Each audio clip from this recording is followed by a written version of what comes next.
ever since I joined the podcasting world. Can you make money though? I was coming on right after the president's address, and while he was giving his speech, I was doing my breathing exercises. Thank God it's a virtual conference. So one, obviously there's production. So my podcast is a weekly podcast, meaning the online episodes, I have to produce that once a week. Okay, so now we are, how far? Half an hour. Babe, you said 1 hour 2 hours ago. I said 2 hours. You said 1 hour 2 hours ago, man. Okay, we are 60 kilometers. But there's some going up and down.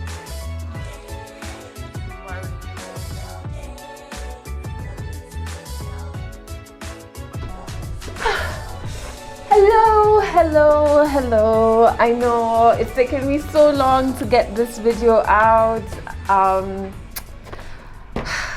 Where do I even begin explaining myself?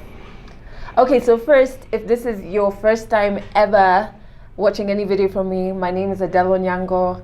I'm a Kenyan media personality. I was on traditional radio and I'm now in the podcasting world.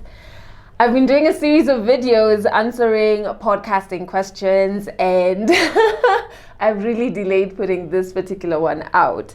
Okay, so the reason is, one, self-doubt. I really have talked myself out of putting out a video. I think I've recorded 3 videos and I haven't put any of them out. So self-doubt is reason one. Reason two is that I just got swamped. So one, obviously there's production. So my podcast is a weekly podcast, meaning the online episodes, I have to produce that once a week. And then it plays on Trace Radio. So they need 3 episodes from me every week. And I send the episodes in advance. Another thing that took over my schedule was all of a sudden I got involved in some high-level conferences, moderating certain conversations. Both the conferences had the president of Kenya either opening the conference or giving some sort of address. In one of them, I got to have a Q&A with him. And as much as it may seem like these are easy things to do, the anxiety that I go through before that, because I have been diagnosed with anxiety, is intense. It's so intense and it's so exhausting. And you want to ask the right questions. You do not want to go in there and squander that space. It's intense. In fact, the last one that I did, I was coming on right after the president's address. And while he was giving his speech, I was doing my breathing exercises. Thank God it's a virtual conference. So we're all in different areas, but I was just trying to breathe in. And the room that I was in, it was just me and the camera guy, Mark. Big shout out to him, because he didn't look at me crazy when I was just So after that particular conference, I could feel fatigue. My body was just tired. And I just had to get out of Nairobi. So we found a place in Voi. It's called Manyata. Good morning. Well, it is, what time is it? 5:50. 5:55. We've decided to run away from Nairobi because we're a bit tired. So we're on our way to Voi. Yay! When we made the decision, it was really cold in Nairobi. So we were chasing the warmth, but it's gotten a bit warmer here. So it's a 5-hour drive and we want to make the most of Friday, so that's why we're leaving so super early.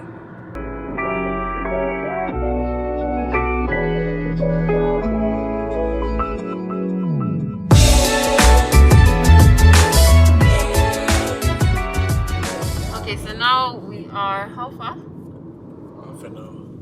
Babe, you said 1 hour 2 hours ago. I said 2 hours. You said 1 hour 2 hours ago, man. You're like, we're just 1 hour. And now you're saying half an hour, so it's Okay, we are 60 kilometers.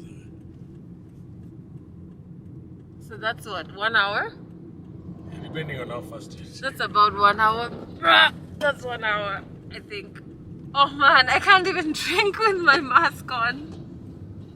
So my husband loves camping. I do not. He loves the rough camping, they build their own toilets, pitching your tent type of camping. And he loves it so much, he made me put it into my vows that I would camp with him once a year. And I can't. So Manyata was like a middle ground because it's like glamping. It's a constructed tent. Each tent/room has its own dipping pool, so you don't have to go to the main hotel. You can have your privacy. And the dipping pool overlooks Savo East, which is such a beautiful park, one of the most beautiful parks ever. And so the hotel has a watering hole, so you see a lot of animals, elephants, which are now my favorite animals. The night before we arrived, there was like a lion. Thank God it wasn't there when we were, because I'm not trying to like link up with animals like that. The elephants are still there, but there's some monkeys that are going up and down here that are worrying me. Because I know monkeys don't respect women. Anyway, so we went for 2 nights. That was really nice. I got bit by a gecko. For everybody who's ever told me that geckos do not bite, please just shut up. Shut your mouth. And that entire story is in episode 78 of Legally Clueless, which is my podcast, so you can listen to it, because it was a midnight bite. And I was asleep. I was woken up. Just listen to the episode. In other news, I do have a microphone giveaway going on for all podcasters based in Kenya. So I've teamed up with CDI Gadgets. They are an awesome space. My video where I talked about the microphones that I use, I mentioned them because this microphone is actually from them. They are turning 3 years old. I've gotten a couple of things from them as well. They gifted me a ring light. I bought the first thing I ever bought from them was a tripod, which I'm still using to date. It's so sturdy, it's so cool. So they have a lot of gadgets for content creators, and it's not at exorbitant prices. But for me, every week in this month of September, I'm doing a giveaway. So I've already done 2. Every Wednesday, check out my Instagram for a chance to win a microphone, okay? And it's a microphone that you can use with your smartphone if you're recording your podcast on your phone. And it comes with an adapter that works for some laptops and some cameras as well. The reason I'm doing this is also because 30th of September is International Podcast Day, and I genuinely think more young Africans need to jump in the podcasting space. This has got to be the most asked question ever since I joined the podcasting world. Can you make money though? And I understand the question. I really do, because if you want to do this consistently and build a career out of it, it's got to be sustainable.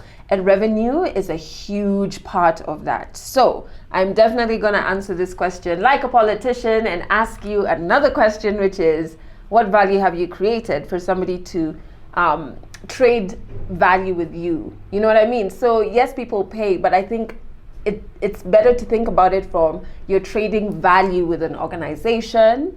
And so it comes down to what value have you created around your podcast? Well, that's how I've approached it. These are some of the things that I think about when trying to ensure that I make money from my podcast. The first thing I spend a lot of time on is building an identity for my podcast. And this is something that a lot of small businesses do. So I borrowed this from those models. And in terms of brand identities, I look at the purpose of the podcast, its vision, its mission, its values. I spend a lot of time still consistently to date trying to curve that out. One of the reasons that I do this is so that I know exactly which organizations I would like to partner with and probably be able to draw proposals and pitch to them, because we're aligned maybe in our mission, in our vision, in our values. And it also helps me walk away from the organizations that I am not aligned with, and I can be able to say, no, that's not a campaign or a project that I can see my podcast do anything around. Because once you grow your podcast and it gets value, you'll have a lot of people coming through and being like, yeah, we want to to sponsor ABCD, you want to sponsor ABCD. But if it's going to change the identity of the podcast, which is why people are listening, then it's really not worth it. So I would say spend as much time trying to build your podcast's brand identity, because that's really the heart of the value you're building. Another thing I think about in terms of value, I alluded to it earlier, is building an ecosystem of value. So yes, there's the episodes that go online for my podcast, but there's also its online platform. It's also gone on tour. It is syndicated, so that's a more traditional platform that it's on. So once you build different pillars of value, it's like an ecosystem of value. It ceases being just about the episode, so you have more pockets that you can monetize. Listen to a lot of traditional radio. Traditional radio makes its money from advertising, and so they have to know how to best make a platform that can bring in revenue. I have an advantage because I was on traditional radio for 10 years, so I understand the back end in terms of what clients like and things like that, and how you can actually also learn those things is by listening to a lot of traditional radio stations. When we listen to traditional radio stations, something that we do is when an advert comes on, or what was that, Wing? When an advert comes on, we flip the station. Or when a radio presenter starts selling us something, we flip the station. But if you're a podcaster, I would urge you to listen especially to the advertising in traditional radio. It'll help you understand sponsored tags and like how you can incorporate those into your podcast. So that's like when you hear traffic brought to you by, I don't know, Adele Onyango Productions. You know what I mean?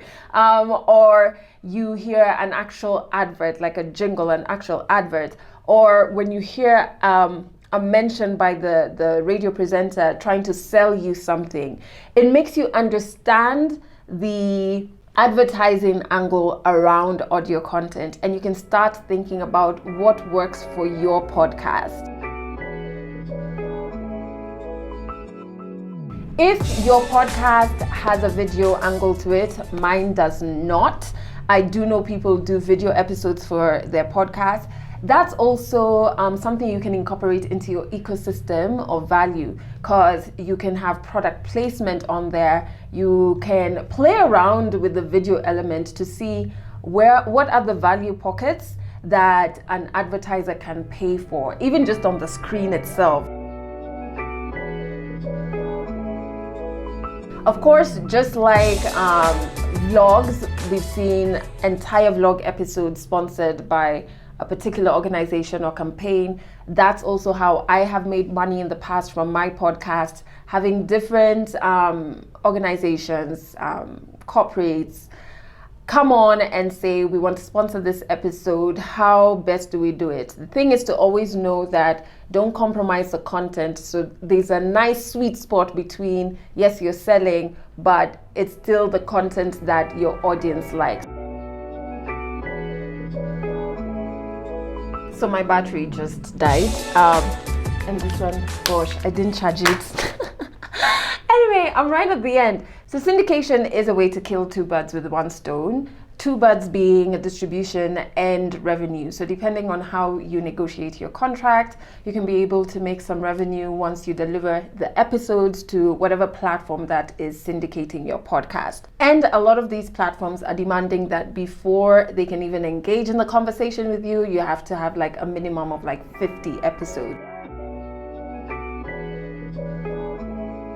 There are platforms where people subscribe to access, and people being your audience subscribe to have access to particular podcasts. I have not chosen this pillar as a way for me to make revenue. I do not foresee myself using that approach, but podcasts have done it and are doing it. I was going to say in the past, and are doing it to date. So that could be an angle for you. So can you make money from podcasting? Yes, you can. Just spend enough time trying to figure out your podcast's brand identity and growing the value around your podcast, And I would urge you to listen to traditional radio, especially the commercial content, because that will give you a clue on how you can angle your podcast to be able to bring in revenue.